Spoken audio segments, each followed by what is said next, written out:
Hello மக்களே, இந்த 2021 ஃபுல்லாவே பல சிறப்பான சம்பவங்கள் நிறைஞ்ச வருஷமா இப்போ ஒரு வழியா முடிய போகுது. அப்படி இந்த 2021 நடந்த சில சிறப்பான தரமான சம்பவங்களை பத்தி தான் இந்த வீடியோல பார்க்க போறோம்.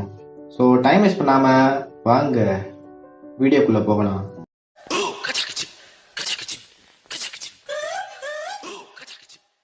Golden throw. 2020 நடக்க வேண்டிய டோக்கியோ ஒலிம்பிக்ஸ் கொரோனா வேலையை கட்டினதுனால 2021 தள்ளி வச்சு, அப்புறம் இந்த வருஷம் ஜூலை ஆகஸ்ட் மாசத்துல சிறப்பா நடந்துச்சு. பல நாட்டுக்காரங்களும் பார்ட்டிசிபேட் பண்ணி சிறப்பா விளையாடினாங்க. இதுவரை நடந்த ஒலிம்பிக்ஸ்ல அத்லெட்டிக்ஸ்ல இந்தியா ஒரு கோல்டு மெடல் கூட வாங்கினதே கிடையாது. இந்த வருஷமாச்சும் யாராச்சும் வாங்கிட மாட்டாங்களான்னு பாத்துக்கிட்டு இருக்கும் போதுதான் ஒரு சாதாரண ஏழை குடும்பத்துல பிறந்து ரொம்பவே கஷ்டப்பட்டு 2019 எல்போ இன்ஜுரி ஆகி நீண்ட நாள் ரெஸ்ட் எடுக்கணுன்ற நிலைமைக்கு தள்ளப்பட்ட போதும் அந்த ஆளுக்கு இந்தியாவுக்காக ஒரு கோல்டு மெடல் எடுத்து கொடுக்குன்ற எண்ணம் மட்டும் போகாம அப்படியே இருந்துச்சு. ஆகஸ்ட் 7, 2021 ஜாவ்லின் த்ரோல 87.58 மீட்டருக்கு அந்த குச்சியை வீசி இந்தியாவே எதிர்பார்த்துக்கிட்டு இருந்த அந்த கோல்டு மெடலை வின் பண்ணி கொடுத்தாரு Neeraj Chopra. Air India returns. 1932 Ratan டாட்டாவோட சொந்தக்காரரான JRD டாட்டாவால் உருவாக்கப்பட்டதுதான் டாடா ஏர்லைன்ஸ். 1946 ஏர் இந்தியான்னு பேர் மாத்தி நல்லபடியா ஓடிட்டு இருந்துச்சு.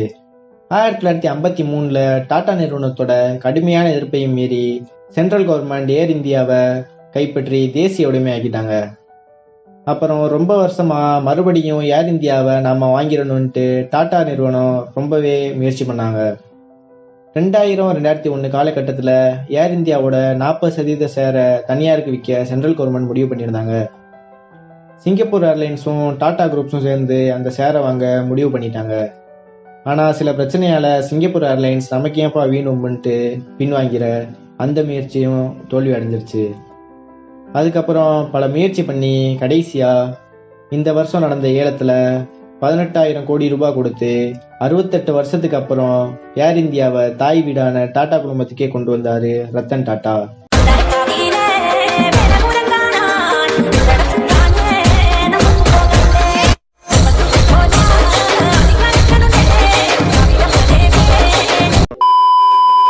The vice president. 2021 US எலெக்ஷன்ல ட்ரம்பை கீழே தள்ளி ஆட்சிக்கு வந்தாரு ஜோ பைடன். ஆட்சிக்கு வந்ததும் இந்திய வம்சாவளியான, அதுவும் குறிப்பிட்டு சொல்லணும்னா தமிழ் வம்சாவளியான கமலா ஹாரிஸ்ன்ற ஒரு பெண்ணை வைஸ் பிரசிடெண்டா நியமிச்சாரு. இவ்வளவு பெரிய பதவிக்கு தேர்வான முதல் பெண் இந்த கமலா ஹாரிஸ் தாங்க.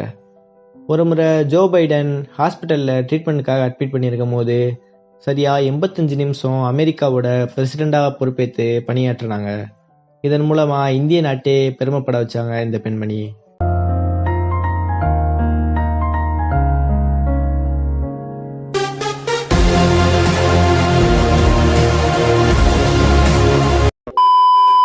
நெக்ஸ்ட் தக்கைக்கு போகிறதுக்கு முன்னாடி நம்ம சேனல் நிறைய பேர் சப்ஸ்கிரைப் பண்ணாமல் பார்த்துக்கிட்டு இருக்கீங்க.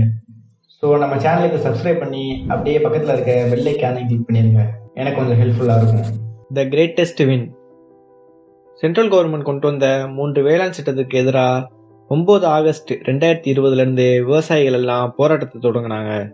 பல விவசாய அமைப்புகள் எல்லாம் ஒன்னா சேர்ந்து பல வகையில் இந்த சட்டத்துக்கு அகைன்ஸ்டா போராடிக்கிட்டே இருந்தாங்க. அமைதியா போன இந்த போராட்டத்துல ஒரு சில வன்முறைகளும் ஏற்பட்டுச்சு.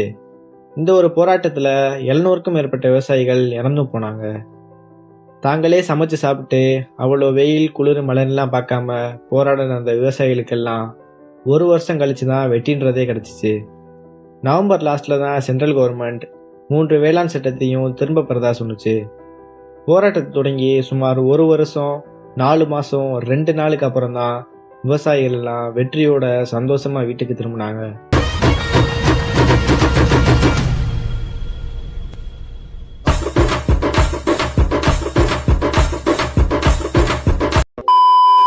சரி, அப்படியே நம்ம தமிழ்நாட்டு பக்கம் வரும்.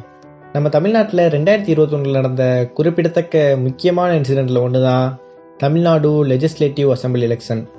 தமிழ்நாடு ஃபுல்லாக ஏப்ரல் 6ஆம் தேதி மிகச்சிறப்பான முறையில் நடந்து முடிஞ்சிச்சு. நான் கூட என்னோட ஓட்டை இந்த எலெக்ஷனில் தாங்க போட்டேன். இப்படி சிறப்பாக நடந்த இந்த எலெக்ஷனோட ரிசல்ட்டு மே மாதம் 2ஆம் தேதி வெளிவந்துச்சு. 10 வருஷம் கழிச்சு தமிழ்நாட்டில் ஆட்சி மாற்றம் நடந்துச்சு. டிஎம்கே ஆட்சியை பிடிச்சாங்க. அரியணையை பிடிச்சாரு MK Stalin. M.K. Stalin, Muthuvel Karunanidhi Stalin என்னும் நான்